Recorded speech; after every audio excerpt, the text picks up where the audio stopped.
Hi dears, welcome to Rose education. This is Rosemary. आज हम लोग टाइप्स ऑफ बैंक्स में जो लास्ट पार्ट है ना, न्यू मॉडल्स ऑफ बैंकिंग देख लेते हैं। अगर आप लोग ने बाकी के टाइप्स ऑफ बैंक्स का वीडियोस नहीं देखा होगा तो standard 12 organisation of commerce and management playlist में या तो फिर टाइप्स ऑफ बैंक्स या तो फिर बैंक्स करके एक प्लेलिस्ट है, उसमें जाके आप देख सकते हो। ठीक है, अभी फिलहाल तो हम लोग न्यू मॉडल्स ऑफ बैंकिंग देख लेते हैं। उसमें सबसे पहले आता है स्मॉल फाइनेंस बैंक्स। ये बैंक्स कौन से बैंक्स होते हैं? स्मॉल फाइनेंस बैंक्स, ये जो बैंक्स है इनके पास स्मॉल फाइनेंस बैंक लाइसेंस होता है या तो फिर ये रजिस्टर्ड होता है और ये बेसिक बैंकिंग सर्विसेज प्रोवाइड करते हैं। जैसे क्या? जैसे डिपॉजिट्स एक्सेप्ट करना और उधार देना, लेंडिंग करना। ठीक है, ये बैंक का मकसद या एम ये होता है कि फाइनेंशियल सर्विसेज या फाइनेंशियल इंक्लूशंस या फाइनेंशियल असिस्टेंस या हेल्प देना उन विभाग को या उन सेक्शंस ऑफ इकोनॉमी को जिसको बाकी के बैंक्स सर्व नहीं करते, जैसे small and marginal farmers, small business units, micro and small industries और अनऑर्गेनाइज्ड सेक्टर एंटिटीज।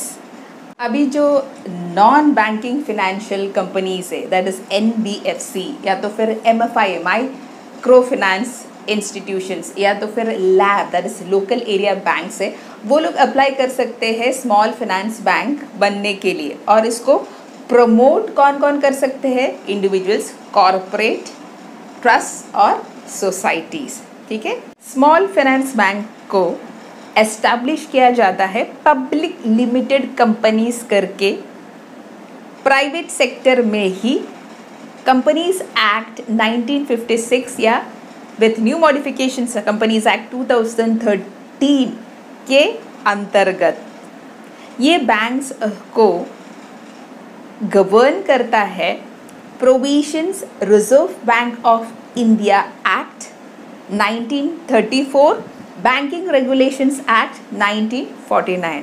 और इन बैंक्स को जो है टेरिटोरियल रेस्ट्रिक्शंस नहीं होता है। तो स्मॉल फाइनेंस बैंक्स का 2 ऑब्जेक्टिव्स है, वो हम लोग देख लेते हैं कि कौन कौन सा है। पहला है provision of savings for unserved and underserved sections of the population.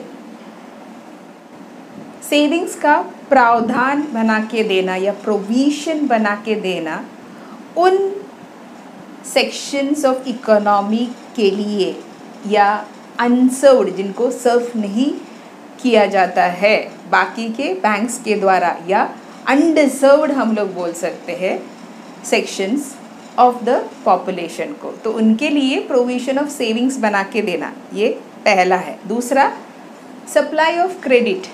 ठीक है, उधारी देना टू स्मॉल बिजनेस यूनिट्स। जैसे हमने पहले सीखा था कि स्मॉल बिजनेस यूनिट्स है या स्मॉल और मार्जिनल फार्मर्स होते हैं या तो फिर माइक्रो एंड स्मॉल इंडस्ट्रीज या तो फिर अनऑर्गेनाइज्ड सेक्टर। ठीक है, उन लोगों को जो है क्रेडिट सप्लाई करना या उधार देना। ठीक है, तो घुमा फिरा के हम लोग बोल सकते हैं यहाँ पे प्रोविजन ऑफ सेविंग्स है, तो दूसरा जो है उधार देना। ठीक है, किनको? अनसर्व्ड या अंडरसर्व्ड सेक्शंस ऑफ पॉपुलेशन, जैसे small farmers, small and marginal farmers, small business units हो गया या माइक्रो एंड स्मॉल इंडस्ट्रीज हो गया या अनऑर्गेनाइज्ड सेक्टर। फाइन, अभी कुछ एग्जाम्पल्स स्मॉल फाइनेंस बैंक का। जाना small finance bank, AU small finance bank, Iquitos small finance bank etcetera. अभी दूसरा है पेमेंट बैंक, ये भी न्यू मॉडल ऑफ बैंकिंग में ही आता है। आप लोग ने सुना होगा इंडियन पोस्ट पेमेंट बैंक या एयरटेल पेमेंट बैंक या तो फिर पेटीएम पेमेंट बैंक, ये तो सुना ही होगा आप लोग ने। ठीक है, तो पेमेंट बैंक को इंट्रोड्यूस किया या कॉन्सेप्शलाइज किया या लेकर आया reserve bank of India, RBI। ठीक है, अभी ये बैंक का मेन एम या मकसद ये होता है कि फिनेंशियल सर्विसेज प्रोवाइड करना छोटे बिजनेसेस को और लो इनकम लोगों के लिए। ठीक है, ये जो बैंक है वो बहुत सारे बैंकिंग फंक्शंस कर सकते हैं जैसे बाकी के बैंक्स करते हैं, जैसे रेमिटेंस सर्विसेज हो गया, ठीक है, ट्रांसफ़र ऑफ फंड्स, या तो फिर एटीएम कार्ड्स, या तो फिर हम लोग बोल सकते हैं कि मोबाइल बैंकिंग, नेट बैंकिंग, ठीक है, ये सब कर सकते हैं। लेकिन ये जो बैंक है वो उधार नहीं दे सकता है, ठीक है, और क्रेडिट कार्ड्स वगैरह नहीं दे सकता है। ठीक है, और इसी तरीके से ये बैंक जो है 1 लाख से ऊपर डिपॉजिट्स एक्सेप्ट भी नहीं कर सकते हैं। ठीक है, समझ में आया आप लोगों को? Fine, I hope that you all have understood new models of banking में small finance bank and payment bank thoroughly. So see you all in the next video. Till then, bye bye from Rosmi.